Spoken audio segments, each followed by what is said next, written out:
Tu fais attention à ce que tu manges, tu t'entraînes, tu es régulière et pourtant ton ventre, il bouge pas. T'as des fringales en fin de journée, t'arrives pas à te contrôler, tu te réveilles déjà fatigué le matin. Et en fait, la première chose que tu te dis, c'est je dois mal manger quelque part, je dois bloquer quelque part, il y a quelque chose qui va pas dans mon alimentation. Moi, pendant longtemps, j'ai cherché au même endroit. Et ce que j'ai compris avec le temps et avec mes élèves, c'est que souvent, le vrai problème n'est pas dans l'assiette, il peut être dans la qualité du sommeil. Donc moi, c'est Lorraine, je suis coach spécialisée dans la recomposition corporelle pour les femmes après 40 ans.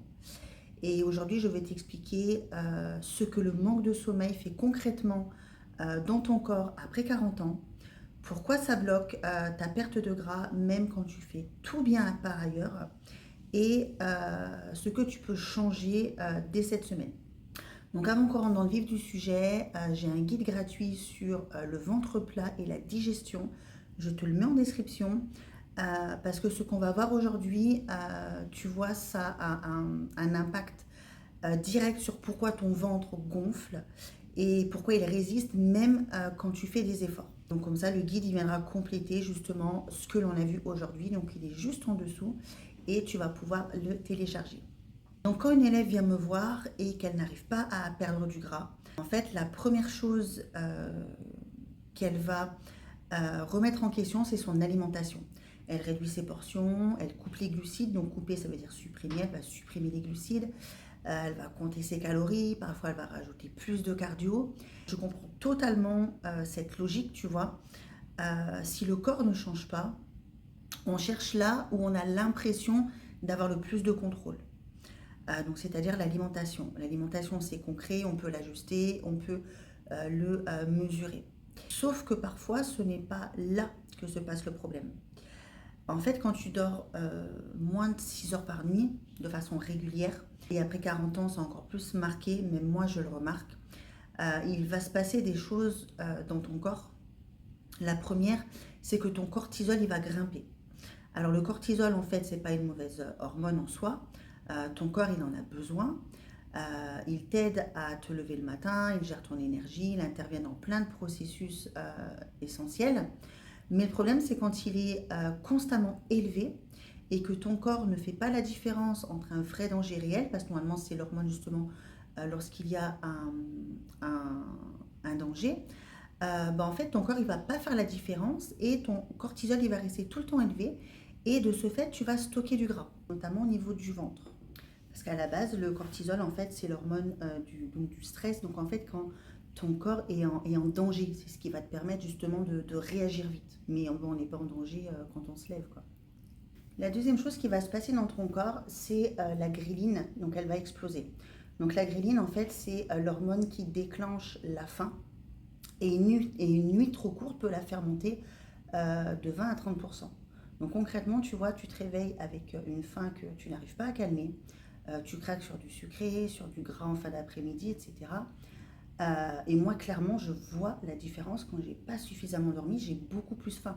Parce qu'en fait, ton cerveau, il a besoin de rester éveillé et bien souvent, il a besoin de sucre. Donc souvent, tu vas être tenté de manger du sucre, des choses grasses, des choses comme ça, tout simplement pour pouvoir rester éveillé en fait. Et la leptine, donc en fait la gréline et la leptine, c'est deux hormones qui vont réguler ta faim. Donc la leptine, elle, c'est l'hormone qui dit à ton cerveau que tu as assez mangé. Et quand elle est basse, tu peux finir un repas complet et ne jamais vraiment ressentir la satiété. C'est pas parce que tu manges mal, en fait, c'est parce que tout simplement, tu n'as pas suffisamment dormi et ton corps a besoin d'énergie. Il y a un quatrième effet aussi dont on parle rarement, c'est que le manque de sommeil, ça va ralentir la construction musculaire. Parce qu'en fait, c'est la nuit que ton corps répare et construit du muscle. C'est pas pendant ton entraînement, c'est pendant que tu vas te reposer, pendant que tu vas dormir. Donc si tu dors pas suffisamment, si ton sommeil est fragmenté, etc., ta récupération, elle va se faire à moitié. Et après 40 ans, tu vois, tout ça c'est amplifié. Les fluctuations hormonales liées à la périménopause perturbent déjà naturellement le sommeil. On a des réveils nocturnes, des difficultés à s'endormir, un sommeil qui est moins profond. Donc tu vois, ton corps il est déjà plus vulnérable à ces effets au moment où justement il aurait besoin de plus récupérer. J'ai accompagné une élève, Christelle, qui était bloquée en fait depuis presque 5 mois. Elle mangeait bien, elle s'entraînait 3 fois par semaine, elle était vraiment régulière et pourtant rien ne bougeait. Donc en fait, on a passé en revue ensemble son alimentation, son entraînement, ses macros, tout était cohérent, tout était bien. Et puis en fait, on a parlé de son sommeil. Et en fait, elle dormait entre 5 et 6 heures par nuit, voire parfois 4 heures depuis des mois, entre le boulot, les enfants, les réveils nocturnes, qu'elle mettait sur le compte du stress. Elle n'avait jamais vraiment fait le lien et elle pensait que c'était normal à son âge, parce que c'est vrai que souvent on parle que le sommeil est perturbé. Donc en fait, on a travaillé là-dessus, donc pas de grand changement radical, hein, juste quelques ajustements simples dans sa routine du soir. Et en 6 semaines, son sommeil s'était nettement amélioré et pour la première fois depuis des mois, on a commencé à voir son corps qui répondait.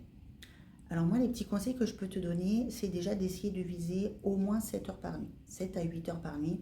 Moi, ce que je te conseille de faire, ça peut paraître bête, mais par exemple, dans ton téléphone, dans ton agenda, enfin plus dans le téléphone, parce que souvent on est sur le téléphone, tu notes, tu te fais un petit mémo couché. Ça peut paraître très bête, mais tu sais qu'à ce moment-là, voilà, tu dois préparer ta petite routine pour aller dormir. Donc coupe les écrans au moins 30 minutes à 60 minutes avant de te coucher. Crée une ambiance apaisante, éteins les grandes lumières par exemple, mais juste une petite lumière tamisée, comme ça ton cerveau en fait il va déjà comprendre que voilà c'est l'heure de se mettre au calme, que c'est l'heure de s'apaiser, que c'est l'heure d'aller dormir. Et essaye de toujours conserver les mêmes heures de lever et de coucher, que ça soit le week-end et la semaine, ça va vraiment avoir un impact sur la qualité, sur ta régularité au niveau de ton sommeil. Aussi, évite la caféine après 14 heures, 14-16 heures max. Moi, tu vois, après 16 heures, j'arrête totalement la caféine parce que sinon, ça va vraiment m'empêcher de dormir. Je ressens vraiment une différence. Après, tu peux essayer des compléments alimentaires. Moi, par exemple, je me fais un petit stack couché. Et alors, on va dire que je ne ressens pas spécialement les bienfaits, mais par contre, je ressens justement quand j'oublie de les prendre, c'est plus dans ce sens-là. Donc, en fait, je prends du magnésium, je prends de l'ashwagandha et je prends de la glycine. Et ça, pour moi, personnellement, ça m'aide vraiment. Et un autre point aussi que j'ai remarqué, alors ça, malheureusement, on ne peut pas toujours faire comme on voudrait, c'est les entraînements trop tard le soir, je trouve. Alors, chez certaines personnes, ça peut les aider à s'endormir. Moi, c'est l'inverse. Moi, ça va totalement perturber mon sommeil parce que justement, je vais rester dans une dynamique, dans une sorte d'excitation où je vais avoir du mal à m'endormir. Donc, dans la mesure du possible, quand on peut, bien évidemment, euh, privilégier un entraînement un petit peu plus tôt ou le matin, quand c'est possible, bien sûr. Voilà. Donc, j'espère que ça t'aura apporté des pistes supplémentaires. N'hésite pas à liker, t'abonner, partager, laisser un petit commentaire. Dis-moi combien d'heures tu dors, toi. Si tu dors bien, si justement avec l'avancée dans l'âge, si tu as remarqué quelques changements ou pas. Voilà. Et puis je te dis à la prochaine.